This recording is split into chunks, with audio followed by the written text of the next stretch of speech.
আসসালামু আলাইকুম ওরহমতুল্লাহি ওবরাকাতুহ। আলহামদুলিল্লাহ, আল্লাহ সুবহানাহু ওয়া তাআলার অশেষ মেহেরবানি, যিনি আমাদেরকে সুস্থ রেখেছেন। আলহামদুলিল্লাহ, আজকে ইনশাআল্লাহ আমরা মখরজ শিখব, শুধুমাত্র 1, 2 এবং 3 নম্বর মখরজ। আমরা জানি যে আরবিতে হরফ হচ্ছে 29টি এবং মখরজ 17টি। আরবি হরফ উচ্চারণের স্থানকে মখরজ বলে। 1, 2 এবং 3 নম্বর মখরজ আমরা জানি, এর আগে ক্লাসে আমরা পড়েছি। 1 নম্বর মখরজ হচ্ছে হামজা হা, 2 নম্বর মখরজ হচ্ছে আইন হা, 3 নম্বর মখরজে রয়েছে গইন খ।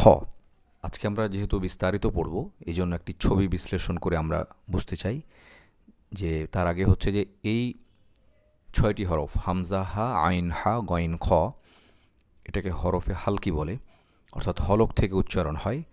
হলকের বিষয়টা হচ্ছে গলা, অর্থাৎ গলার থেকেই উচ্চারণ হয়। গলার 3টা জায়গা, গলার শুরু, গলার মধ্যখান এবং গলার শেষ। এখানে বলা হচ্ছে হলকের শুরু, হলকের মধ্যখান এবং হলকের শেষ। তো পিকচারটা দেখলে আমরা বুঝতে পারবো ভালো করে। এই পিকচারের এখানে হলকের শুরু, এখান থেকে 2টি হরফ, হলকের মধ্যখান, এখান থেকে 2টি হরফ এবং হলকের শেষ, এখান থেকে 2টি হরফ। তো 1 নম্বর মখরজ হচ্ছে হলকের শুরু থেকে হামজা হা, 2 নম্বর হচ্ছে হলকের মধ্যখান হইতে আইন হা, আর 3 নম্বর মখরজে রয়েছে হলকের শেষ থেকে গইন খ। তো এখানে আমাদের ছন্দে ছন্দে যেভাবে পড়ানো হয় বা যেভাবে আমরা শিখেছি, সেটা আমি একটু আপনাদের সাথে আলোচনা করতে চাই।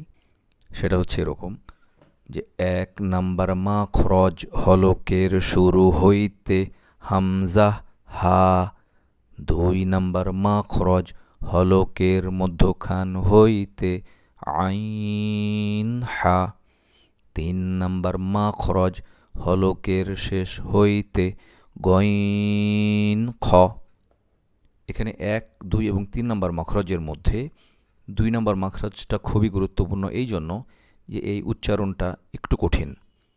হলকের মধ্যখান হইতে আওয়াজকে চাপাইয়া করতে হবে, যেমন আইন হা, আইন হা।